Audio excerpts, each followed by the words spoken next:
लक्ष्य जी के क्लास में आपका हार्दिक स्वागत है। मैं जगजीत सिंह। आज साइंस में हमारा टॉपिक है रक्त या ब्लड। रक्त को दो भागों में बांटा गया है, एक है प्लाज्मा और दूसरा है कोशिकाएं। प्लाज्मा रक्त का 55% होता है और रक्त कोशिकाएं जो कि 45% होती है।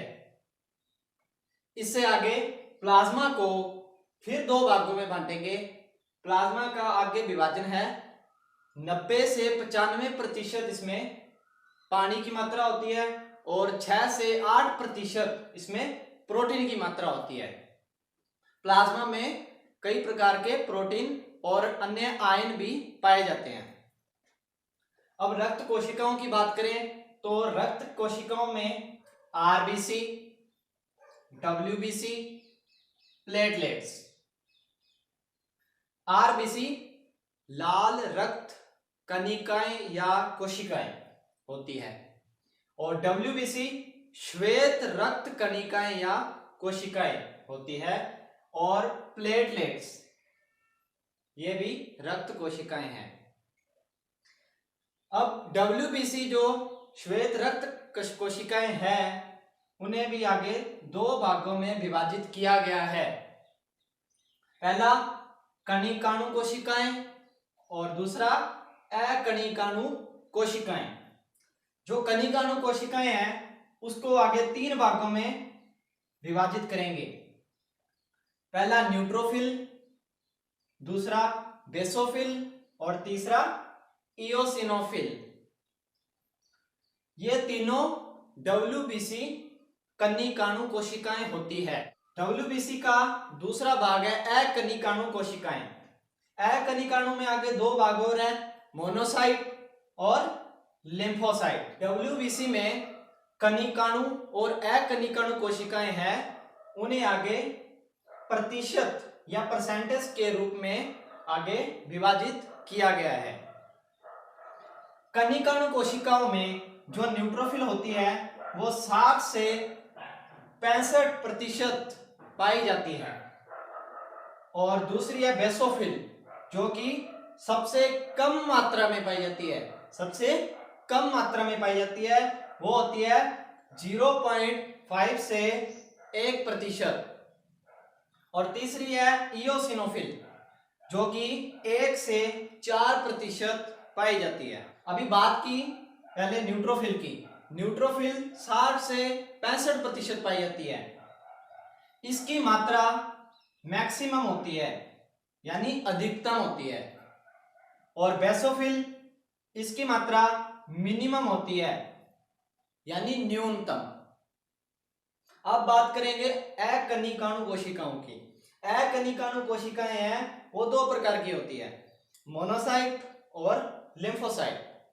इसमें मोनोसाइट 2 से 8% पाई जाती है जबकि लिम्फोसाइट 20 से 40% पाई जाती है। रक्त में अब प्लाज्मा की बात करेंगे, प्लाज्मा के बारे में चर्चा करेंगे। प्लाज्मा एक हल्के पीले रंग का द्रव पदार्थ होता है। अब प्लाज्मा कैसे बनता है? प्लाज्मा रक्त में से जब रक्त कोशिकाओं को अलग किया जाता है, रक्त में से जब रक्त कोशिकाओं को अलग किया जाता है तो प्लाज्मा का निर्माण होता है। इसका मतलब यह है भी प्लाज्मा में रक्त कोशिकाएं नहीं पाई जाती। ओके, प्लाज्मा हल्के पीले रंग का पदार्थ है। प्लाज्मा में कई प्रकार की प्रोटीन पाई जाती है। प्रोटीन इसमें से कुछ प्रोटीन होती है जो कि रक्त के स्कंदन में सहायता करती है और कुछ प्रोटीन होती है जो कि प्रासरण नियंत्रण यानी रक्त में प्रासरण को नियंत्रित करती है। इसमें तीन प्रकार की प्रोटीन पाई जाती है, एल्बुमिन, ग्लोबुलिन और फाइब्रिनोजन। प्लाज्मा में कुछ स्कंदन कारक भी पाए जाते हैं जो कि रक्त में स्कंदन को रोकते हैं। रक्त में रक्त कोशिकाएं जो पाई जाती है वो तीन प्रकार की होती है। RBC, WBC, platelets. अब आरबीसी की बात करेंगे। आरबीसी लाल रक्त कोशिकाएं होती है। इसकी संरचना उभयावतल प्रकार की होती है या डिस्क लाइक या डिस्क जैसी इसकी संरचना होती है। इसका जीवन काल 120 दिन होता है और इसमें केंद्रक नहीं पाया जाता। केंद्रक नहीं पाया जाता। आरबीसी के बिल्कुल सेंटर में हीमोग्लोबिन नाम का एक श्वसन वर्णक पाया जाता है। हीमोग्लोबिन नाम का एक श्वसन वर्णक पाया जाता है। रक्त का लाल रंग इस श्वसन वर्णक के कारण ही होता है। हीमोग्लोबिन में आयरन पाया जाता है। हीमोग्लोबिन में आयरन पाया जाता है जो कि Fe+2 के फॉर्म में पाया जाता है। आरबीसी की सतह पर कुछ एंटीजन भी पाए जाते हैं जो कि एंटीबॉडी के साथ मिलते हैं। आरबीसी की नॉर्मल काउंट 4.5 से 5.5 मिलियन पर माइक्रोलीटर होती है। आरबीसी का एक महत्वपूर्ण कार्य है कि ये ऑक्सीजन यानी वायु को शरीर के विभिन्न भागों या अंगों तक पहुंचाती है। अब आरबीसी के बाद बात करते हैं डब्ल्यूबीसी की। डब्ल्यूबीसी श्वेत रक्त कोशिकाएं होती है। इनका जीवन काल 13 से 20 दिन होता है। डब्ल्यूबीसी का महत्वपूर्ण कार्य यह है कि रक्त में ये रोग प्रतिरोधक क्षमता रखती है। अब डब्ल्यूबीसी की रक्त में काउंट होती है जो नॉर्मल, वो होती है 4000 से 11000 पर mm³। डब्ल्यूबीसी में जो भिन्न प्रकार की कोशिकाएं पाई जाती है वो रक्त में प्रतिरोधक क्षमता में सहायक है। कोशिकाओं में आप प्लेटलेट्स की बात करेंगे। प्लेटलेट्स का जीवन काल 7 से 10 दिन होता है। प्लेटलेट्स जब रक्त की वाहिकाओं में या रक्त वाहिकाओं में क्षतिग्रस्त होता है तो प्लेटलेट्स एक प्लग का निर्माण करता है जो कि इसे सुरक्षित रखता है। प्लेटलेट्स में केंद्रक नहीं पाया जाता है। अब प्लेटलेट्स की रक्त में नॉर्मल काउंट 1.5 से 4.5 लाख पर mm³ होती है। अब रक्त से संबंधित कुछ प्रश्न करेंगे। पहला प्रश्न है, रक्त का अध्ययन क्या कहलाता है? इसका आंसर है हिमेटोलॉजी।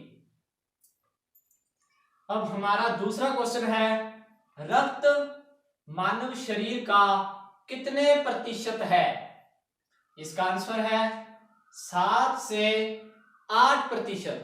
7 से 8%। अब तीसरा क्वेश्चन है, रक्त का लाल रंग किसके कारण होता है? इसका आंसर है हीमोग्लोबिन। हीमोग्लोबिन। अगला क्वेश्चन है, प्लाज्मा रक्त का कितने प्रतिशत है? इसका उत्तर है 55%।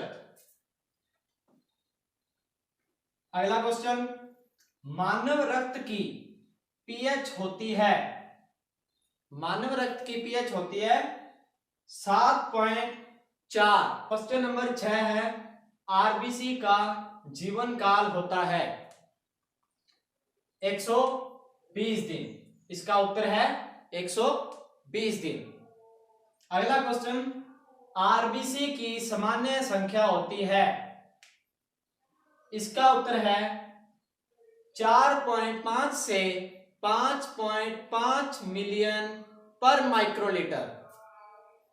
अगला क्वेश्चन, रक्त का श्वसन वर्णक है। इसका उत्तर है हीमोग्लोबिन। अगला क्वेश्चन है, कौन सी रक्त कोशिका में केंद्रक नहीं पाया जाता? इसका उत्तर है प्लेटलेट्स।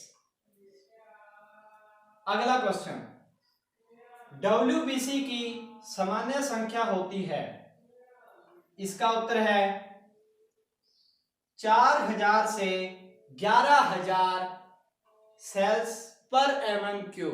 अगला क्वेश्चन है, शरीर में हीमोग्लोबिन का कार्य है? इसका उत्तर है ऑक्सीजन परिवहन।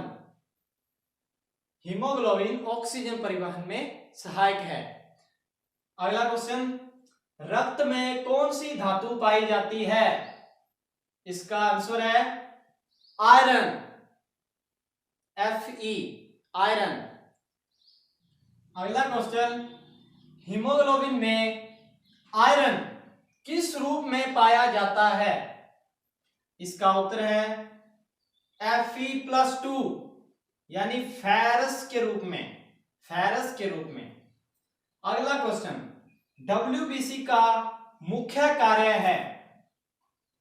इसका आंसर है रोग प्रतिरोधक क्षमता को धारण करना। अगला क्वेश्चन, सबसे बड़ी WBC कोशिका है? इसका सही उत्तर मोनोसाइट। अगला क्वेश्चन है, प्लेटलेट्स की सामान्य संख्या होती है?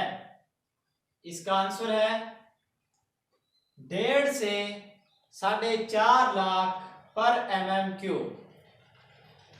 अगला क्वेश्चन, रक्त माइनस रक्त कोशिकाएं किसके बराबर होती है? इसका उत्तर है प्लाज्मा। अगला क्वेश्चन, WBC का जीवन काल होता है? इसका आंसर है 13 से 20 दिन।